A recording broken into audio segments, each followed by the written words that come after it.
فاكرين أول مرة شُفنا فيها الكاميرا اللي بتطلع لوحدها من الموبايل؟ كان إحساس كده زي أفلام في الخيال العلمي، صح؟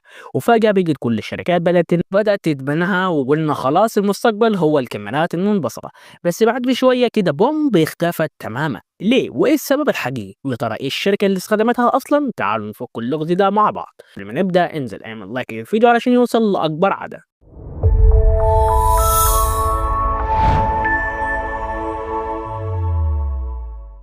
أول حاجة الكاميرا الملصقة، الفكرة كانت بسيطة بس عبقرية. بدل ما الكاميرا الأمامية تكون باينة وتبوظ شكل الشاشة، الشركة قررت تخبيها جوا الجهاز تطلع بس وقت ما تحتاجها، وده كان بيديك تجربة شاشة كاملة من غير نوتش ولا صوت. حركة جامدة صح، بس ورا الجمال ده كان في مشاكل كتير. تعال نروح لأشهر الموبايلات اللي استخدمتها. أشهر الموبايلات اللي استخدمتها اوبو فايند اكس 2018، أول موبايل يخطف الأنظار بالكاميرا المنبثقة اللي كانت بتطلع بشكل كامل مع التصميم الفخم. وفيفو نيكست كده من أول الأجهزة اللي قدمت الفكرة دي بشكل عملي. وون بلس 7 برو كان من أفضل الموبايلات اللي استخدمت الكاميرا دي بتقنيات ممتازة وسرعة في الأداء. وشاومي مي 9 تي وريدمي كي 20 من أشهر الموبايلات الفئة المتوسطة اللي قدمت أداء عالي وسعر منافس. كمان شفنا الفكرة في موبايلات من ريلمي وأوسوس وهواوي وزين. طيب ليه اختفت الكاميرات الملصقة؟ كل الحلاوة دي كان ليها تمن، وده اللي خلى الشركات تتراجع.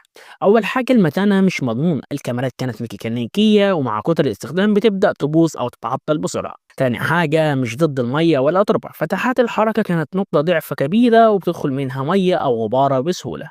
تالت حاجة بطء في الأداء، لو أنت مستعجل بتفتح الكاميرا ممكن تفوت اللحظة اللي كنت عايز تصورها أصلا. رابع حاجة تكلفة عالية، التصنيع كان مكلف والشركة لقت إن المستخدم مش مستعد يدفع فرق السعر عشان الكاميرا بتطلع وتدخل. طب إيه البديل اللي رجعوه ليه؟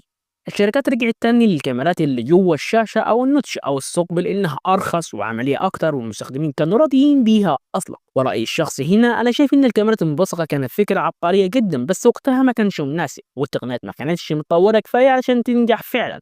يمكن نشوفها راجعة بشكل أقوى في المستقبل، مين عارف. انتوا شايفين الكاميرا المنبثقة كانت فكرة جامدة ولا التصميمات الحالية بالكاميرا في الشاشة أحسن؟ حابب أسمع رأيكم في الكومنتات. لو حاسس إن الفيديو ده أفادك دوس لايك، ولو بتحب تعرف أكتر عن عالم الموبايلات والتكنولوجيا اشترك في القناة وفعل الجرس واستناني في فيديوهات جاية، ويلا سلام.